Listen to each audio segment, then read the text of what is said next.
Vamos conversar um pouquinho com o Fernando Horta, historiador e professor, está sempre com a gente aqui às segundas no Bom para Todos. Saudades de você, Fernando, tudo bem por aí? Tudo bem, Thalita, comigo tudo tranquilo. Brasília começa uma temperatura um pouquinho melhor, muita chuva aqui, mas não está mais aquele desespero que estava em agosto. Mas sabe que eu gostaria de ter trocado aquele desespero de agosto em troca de uma certa paz que nós tivemos em agosto, porque parece que... Agosto não, setembro, porque parece que outubro já começa numa situação muito difícil para o mundo, né? Muito difícil. Eu volto ao Bom para Todos com essa difícil tarefa de discutir essa guerra, né? Israel-Palestina. Acho que a gente pode começar daí. Só fazer uma menção aqui, eu até comentei com a nossa equipe, a gente traz essas notícias do dia, né, de conflitos lá fora, mas de conflitos internos também aqui no Brasil, né? Eu fico com essa impressão de que a gente tem dias de guerra aqui no Brasil também, e a gente acaba tendo que noticiar isso, mas eu queria dar destaque hoje para o que acontece em Israel e na Palestina, na faixa de Gaza, e queria começar te ouvindo em relação ao que acontece por lá, porque assim, me parece, Fernando, e quero ouvir de você, que há uma intoxicação na grande mídia para vender uma narrativa de Israel vítima desse conflito todo. Assim, a gente sabe que não há mocinhos e não há bandidos numa guerra, mas eu queria que você trouxesse um pouquinho da contextualização em relação a isso que a gente vive agora também. Então, Thalita, a situação é muito ruim ali na região do Oriente Médio há pelo menos 70 anos. Né? E aqui é importante que nós, especialmente a população que tem algum nível de estudo, que está dentro das estruturas urbanas, que tem alguma voz, perceba o quanto nós fomos irresponsáveis durante 70 e poucos anos, e aqui falo nós, esse nós ampliado, pessoas brancas, pessoas que tiveram condições nos países do norte para efetivamente fazer a diferença. Nós estamos num mundo crivado de irresponsabilidades, e a resposta a essas irresponsabilidades está sendo o sangue de crianças e de mulheres. A diferença é que agora isso não foi mais invisibilizado, porque alguns tomadores de decisão na região do Oriente Médio, em especial o Hamas, resolveram dizer que era o momento de não mais um lado apenas morrer, mas que morreriam todos. E isso é muito, muito, muito ruim para a gente entender, para a gente compreender e principalmente para a gente aceitar. Nas últimas 72 horas as redes de computadores, elas estão inundadas de três tipos de vídeo, Thalita. Vídeos falsos, falando que um lado está torturando, o outro lado está matando, tem até um vídeo ridículo circulando de crianças dentro de gaiolas, dizendo que seriam tomadas pelo Hamas, vídeos falsos e mentirosos. Um segundo grupo de vídeos de pessoas que não têm a mínima noção de efetivamente o que está acontecendo, mas comemorando as mortes, sejam comemorando mortes de judeus, sejam comemorando mortes de palestinos. E um terceiro vídeo, o grupo de vídeos, esse sim me dói demais, que é ver efetivamente a realidade que está acontecendo no cenário da guerra. São pais palestinos carregando seus filhos e seus bebês nos colos, mortos, às vezes abraçando, cantando para eles a última canção de ninar, embalando a última vez, as crianças ensanguentadas, e é efetivamente isso que se conseguiu. Então, se você, e aqui eu não quero mudar a posição de ninguém, eu só quero lembrar o seguinte: se você acha que é necessário se ter um Estado israelense forte, capaz de se proteger e tudo mais, veja que o resultado das atuais ações nesse sentido é um Estado israelense cada vez mais frágil, mais ameaçado, e agora ameaçando inclusive uma estrutura de guerra mundial. Se você acha que é necessário ter uma Palestina livre, que possa efetivamente se defender, e você acha que o Hamas atingiu esse objetivo, veja que as ações do Hamas, em realidade, estão levando a uma quantidade inigualável de mortes de crianças e de mulheres e jovens na Palestina. Seja o que quer que você defenda, é necessário que você entenda que as ações que foram colocadas em curso não estão defendendo aquilo que as pessoas julgam correto.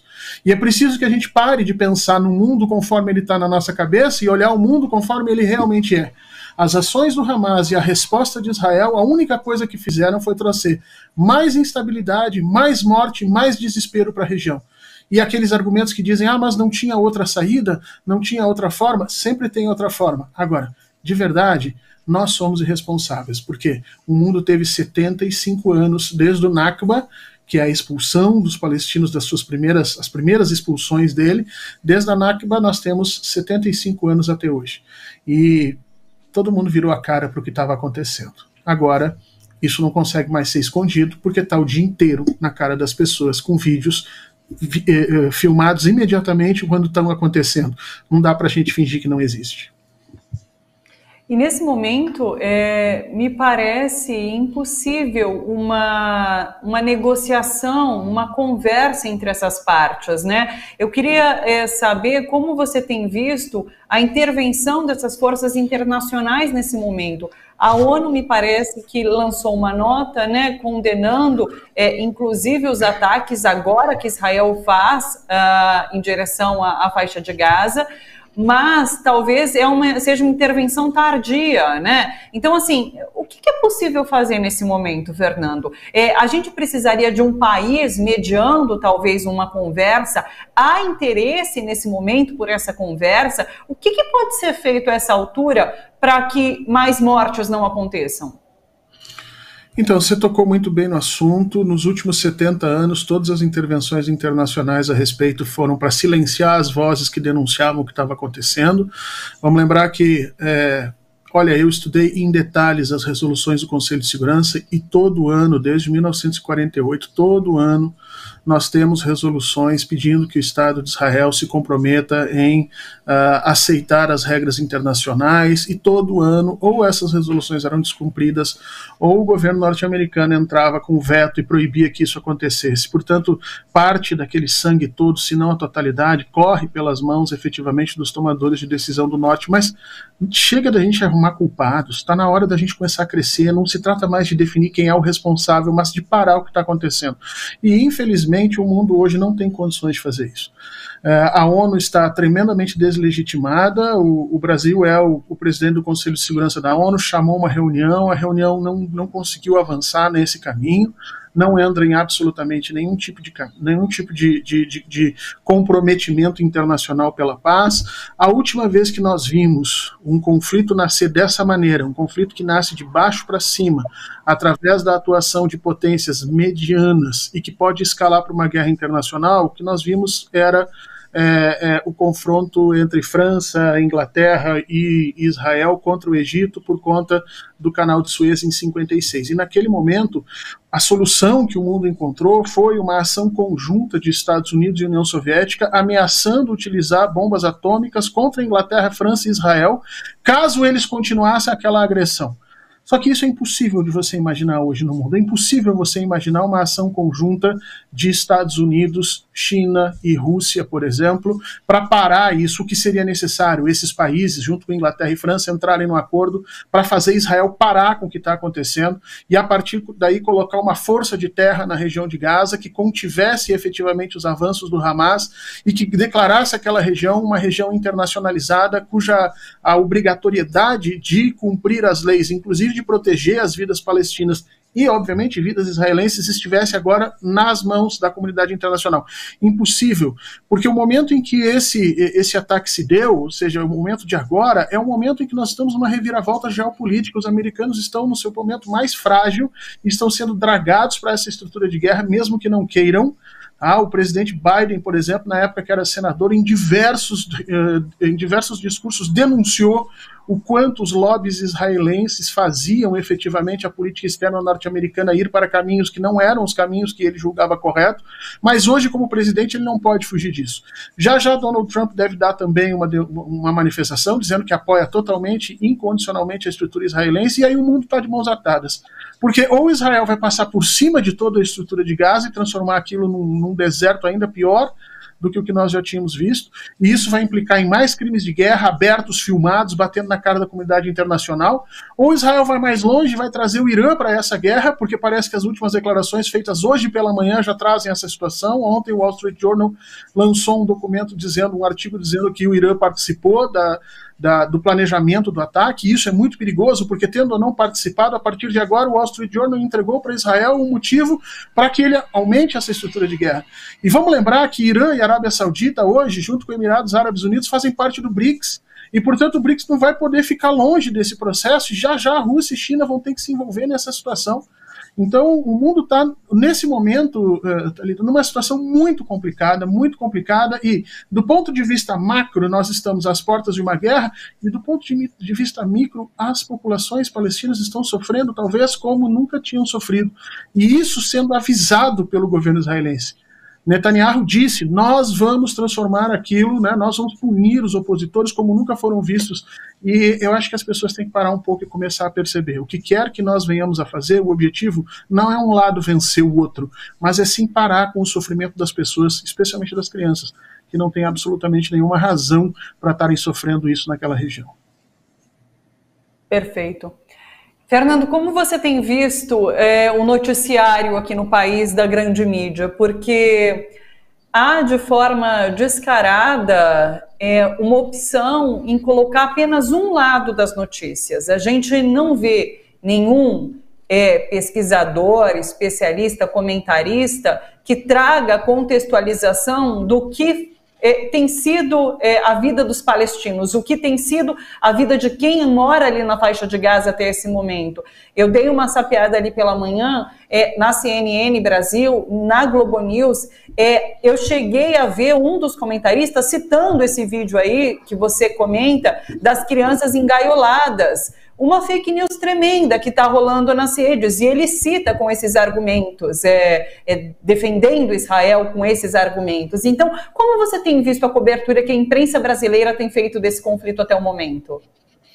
É irresponsável e não profissional, como, aliás, em vários assuntos nós temos o mesmo tipo de abordagem, né? A abordagem de que os interesses políticos individuais sobrepõem a necessidade da informação pública correta, os interesses políticos de países e de conglomerados estabelecem os limites em que cada um pode ou não falar.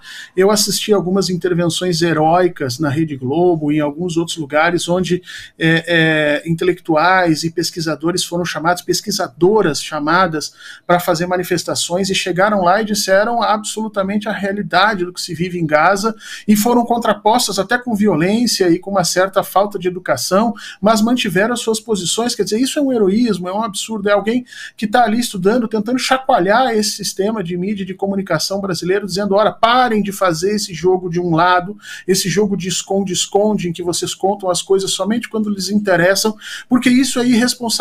Vidas morrem quando um jornalista resolve achar que não é necessário chamar atenção para as mortes que acontecem na região da Palestina há mais de 60 anos. Então, infelizmente, o Brasil é parte desse grande sistema de invisibilização do que está acontecendo na Palestina, mas também na Palestina, na Síria, por exemplo, Thalita. Semana passada houve um atentado brutal na Síria, onde se matou mais de 80 pessoas, 80 cadetes que estavam se formando, com mulheres, com crianças, com mães, com tudo, e simplesmente não se chegou a lugar nenhum, não se disse nada a respeito disso na mídia brasileira. Nós temos conflitos armados no mundo inteiro com países que não são dignos de serem mencionados nos nossos documentários, nos nossos jornais brancos, nos nossos jornais de países organizados por países em grande medida do norte. Então isso tudo acabou contribuindo, essa irresponsabilidade, para nós chegarmos onde estamos chegando. Mas eu confesso para você, Thalita, que eu não estou satisfeito em apontar dedos, em dizer, isso é culpa do Netanyahu, isso é culpa do governo israelense, isso é culpa do sionismo, isso é culpa do imperialismo internacional, isso é culpa dos Estados Unidos. Todo mundo já sabe de quem é a culpa. A questão é fazer parar a violência agora. Por quê? Quem certamente não tem culpa são aquelas crianças que estão mortas nos colos dos pais, e os pais engatinhando, muitas vezes para tirar seus filhos dos escombros, abraçando pela última vez. Isso é inaceitável. E se nós não somos suficientemente capazes de construir uma força internacional para parar com isso, então talvez a gente também tenha que reconhecer que as escolhas que alguns atores na região tenham tomado, e quando eles dizem que não há outra opção, Bom, diante de um cenário internacional em que ninguém consegue fazer absolutamente nada, talvez não haja opção mesmo. E eles tenham escolhido, então, se suicidar de uma forma mais heróica. Triste começo de semana. Aliás, ponto alto da semana, Fernando, para onde devemos olhar? Pois é, nós temos que olhar efetivamente para esse conflito, para que isso não escale. Hoje nós estamos já no segundo dia de conflito e, ao que me parece, há todo um empurrar de notícias em direção ao Irã. Israel parece que está querendo construir uma guerra que facilita e favorece muito a vida de Benjamin Netanyahu, que pelos últimos 40 semanas tinha sido efetivamente o presidente mais criticado no mundo. Havia manifestações diárias contra Israel e pela primeira vez nos últimos dias não houve, então Netanyahu talvez ganhe um passe livre aí para fazer em grande parte a sua guerra e melhorar a sua postura, o seu apoio interno, o que vai ser terrível para o mundo. Então o ponto alto é ficar de olho nisso para que nós consigamos internacionalmente, e tomara que com o auxílio do Brasil, porque vamos lembrar, Thalita, o Brasil ele está como na presidência do Conselho de Segurança, ele é hoje presidente do G20, ele é hoje presidente do BRICS, ele é hoje presidente do Mercosul. E é hora do presidente Lula, então, de alguma maneira, porque está convalescendo ainda de uma cirurgia, mas é hora dele vir à tona e mostrar para o mundo o que é ser um líder responsável e chamar outra resolução do Conselho de Segurança hoje e outra amanhã, até que uma solução seja encontrada nisso. Crianças estão morrendo e a gente não pode brincar com esse tipo de coisa. Lula teve um papel tão importante se colocando à disposição para a resolução de uma forma pacífica do conflito Ucrânia-Rússia, né? Vamos ver se isso acontece agora nesse momento também. Acho que ele tem como se colocar nessa posição, ainda mais sendo o presidente do Conselho de Segurança da ONU nesse momento. A gente aguarda então esse posicionamento e vamos ficar ligados nos acontecimentos. Fernando, muito obrigada, uma ótima semana para você, um beijo enorme. Obrigado, Thalita, e que a gente consiga alguns minutos de paz, até para refletir sobre o que está acontecendo naquela região. Os vídeos são muito duros, Thalita, eu não aconselho ninguém a ir ver, especialmente se você for pai e mãe. É muito doloroso a gente ver a que ponto nós chegamos na humanidade, que ponto de desprezo e de irresponsabilidade que nós conseguimos criar. Eu não consigo, Fernando, eu não consigo ver os vídeos, e você descrevendo os vídeos agora me corta o coração, realmente. Para a gente, pai e mãe, é difícil demais pensar em qualquer criança passando por uma situação dessas. E eu acho que você toca nesse ponto muito importante, a gente tem que pensar nas crianças. Quando a gente discute tudo isso, a gente tem que colocar as crianças em debate, porque criança nenhuma deveria passar por isso, e não devem passar por isso.